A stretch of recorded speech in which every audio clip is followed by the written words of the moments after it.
So the main focus of this channel is to help the budget-conscious filmmaker, but if you've been following my channel for a while, you'll know that I will happily spend money on good lenses. So today, let's talk about a really good lens that kind of flew under the radar for most people when it was released. I thought we would also talk a little bit about whether or not you really need to spend the extra money on premium glass.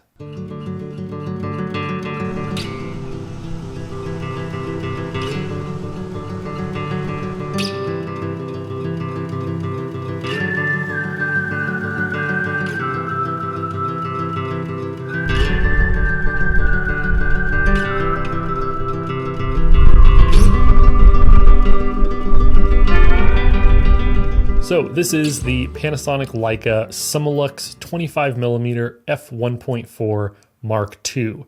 Now, if you didn't know that there was a Mark II version, I wouldn't blame you. This lens came out a couple years ago, and honestly, it really wasn't that exciting. Other than a new all black, shinier finish than the original, it's basically the exact same size and weight as the Mark I, but one of the biggest differences with this Mark II version is that it's weather sealed. Alrighty. Let's see if it can hold my face. Come on now. Might have to go lock up and just slowly pull back.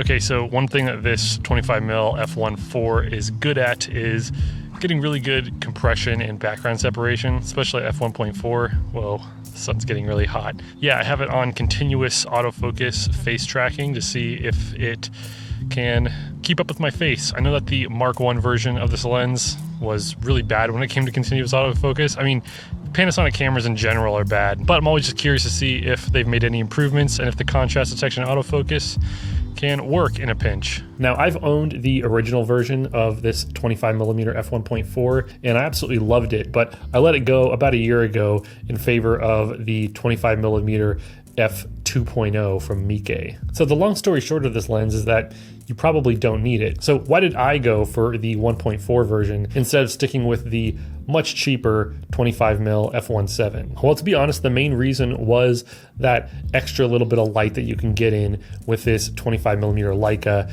as well as the weather sealing. As you all know, I live here in Oregon, and although it is about to be summertime and we'll get about 3 months of really, really hot weather, the majority of your life here in the Northwest is going to be spent in rainy, drizzle, kind of miserable weather. So having a weather sealed lens is actually pretty convenient when you live in a really wet environment. But here's the thing, I feel like a lot of people maybe don't value weather sealing as much as I do and probably don't need it. Why spend the $470 on this when there are so many other 25mm options for the Micro Four Thirds system? So this shot was on the original Leica 25mm f1.4 shot at f1.4. And this shot is from a $20 CCTV lens. It's 25mm at f1.7. So you can get really good results even from really cheap lenses. So that really begs the question of why spend the extra money on a lens like this? Well, to be honest, most people don't really need to.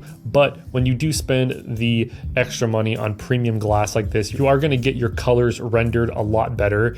As you can see in these two shots before I graded them, the CCTV lens has a really bad green cast, whereas the Leica reproduces colors pretty naturally. And even though cheap glass can often produce some really unique types of bokeh, the out of focus areas on the Panasonic Leica lenses are always going to look really creamy and really, really pleasing. And not to mention, this Leica 25mm is very sharp even at f1.4, whereas with a lot of the other cheaper lenses, they are going to be a bit soft when they're wide open. This lens, along with my 15mm f1.7, is basically the dream team for the majority of the stuff that I do. So anyways, I hope that you enjoyed this quick overview of this Panasonic 25mm f1.4 Mark II. This is a great lens, but again, the Mark I is going to be a lot cheaper, and there are a lot of other good 25mm lenses for the Micro Four Thirds system.